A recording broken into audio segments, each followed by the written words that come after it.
আপনারা আতঙ্কিত হবেন না, ভয় করবেন না। ঈমানদার কারোর ভয় করে না। আল্লাহ নিজেই বলেছে আমার ঈমানদার বান্দা বান্দীরা ভয় করে না। এসআইআর নিয়ে একদম আতঙ্কিত হবেন না, নিজের পাকে শক্ত করে দাঁড়ান। যতই আরএসএস বিজেপি যত যা কিছু বলুক না কেন, যাই বলুক না কেন, কোনো ব্যাপার না, কোনো ব্যাপার না। আসুক না তারা তাদের মতন কাজ চালাক। আমরা সংবিধানকে সম্মান করি, আমরা সংবিধানকে সম্মান করি। ওই জন্য আজ আমরা দেখছি দেশের কিছু রাজনীতিক শক্তি মানুষকে ধর্ম, জাতীয় ভাষা দিয়ে ভাগ করার রাজনীতি করছে। আমরা দেখছি কেউ মুসলমান মানেই বাংলাদেশি, আবার কেউ দাড়ি রাখলে বিদেশি, কেউ নামাজ পড়লে দেশদ্রোহী। এ কেমন বিচার? ভারতের সংবিধানে কি আছে? সকল নাগরিক সমান, সকল নাগরিক সমান অধিকার ভোগ করবে। ধর্মের কারণে কোন নাগরিক বৈষম্যের শিকার হবে না। তাহলে আজ কেন আমাদেরকে, আজ কেন মুসলমানদেরকে চিহ্নিত করে, আজ কেন তাদেরকে মৌলবাদী বলে, আজ কেন তাদের সন্ত্রাসবাদী বলে তাদের বিরুদ্ধে কথা বলছে অন্য ধর্ম জাতিরা? অন্য কোন ধর্মের দিকে তারা দেখতে পায় না। এত ধর্মের লোক আছে, এত জাতি আছে, কিন্তু মুসলমান জাত তোমার কি কষ্ট দিয়েছে?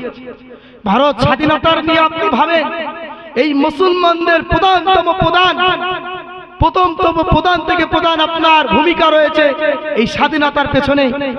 হযরত শাহ ওলিউল্লাহ মুহাম্মদ দেহলভী রহমাতুল্লাহ আলাইহির ছাত্র ছেলে শাহ আব্দুল আজিজ দেহলভী রহমাতুল্লাহ আলাইহি প্রথমেই এই ভারত ইংরেজদের কাছ থেকে ছিনিয়ে নেওয়ার জন্য প্রথমে ফতোয়া দিয়েছিলেন যে ইংরেজদের বিরুদ্ধে জিহাদ করা ফরজ ফরজ ফরজ।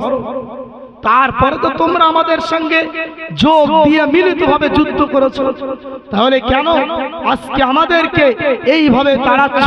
মহাত্মা গান্ধীর মতন মানুষ এই কাজটা করেনি, আজকে তোমার মতন মানুষ কেন করছে? তুমি কেন এইরকম করতে যাচ্ছ বুঝতে পারছি না। আজকে আপনারাই বলুন, আমার ভিটে বাড়ি সব এখানে, আমার জন্মপুরুষ, আমার পূর্বপুরুষ সব এখানে জন্ম নিয়েছে। যদি আমরা বাংলাদেশ, আমরা নেপাল, আমরা পাকিস্তান, আমরা অন্য দেশে চলে যাই, তারা কি আমাদের কি রাখবে বলে মনে হয়?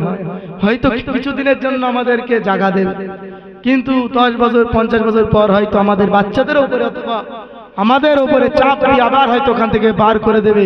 আমরা কোথায় যাব? দুনিয়ায় কি আমাদের কোথাও ঠাঁই হবে না? আমরা কি হিন্দুস্তানে জন্ম নিয়ে ভুল করেছি? প্রিয় ভাই বাবাজিরা, আপনারা একদম আতঙ্কিত হবেন না এসআইআর নিয়ে।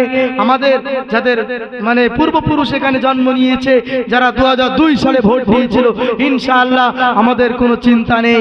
আর আমি সরকারকে বলবো, বিশেষ করে আপনারা এতদিন কাদের ভোটে জিতে এসেছেন, আপনারা এতদিন কাদের ভোট নিয়ে, কাদের সাপোর্ট নিয়ে আপনারা মন্ত্রীর পদে গিয়েছেন, আপনারা লিডারের পদে গিয়েছেন, আপনারা সাধারণ মানুষ থেকে কি করে লিডারের পথে গিয়েছেন সেইটা আজকে আমাকে বলেন।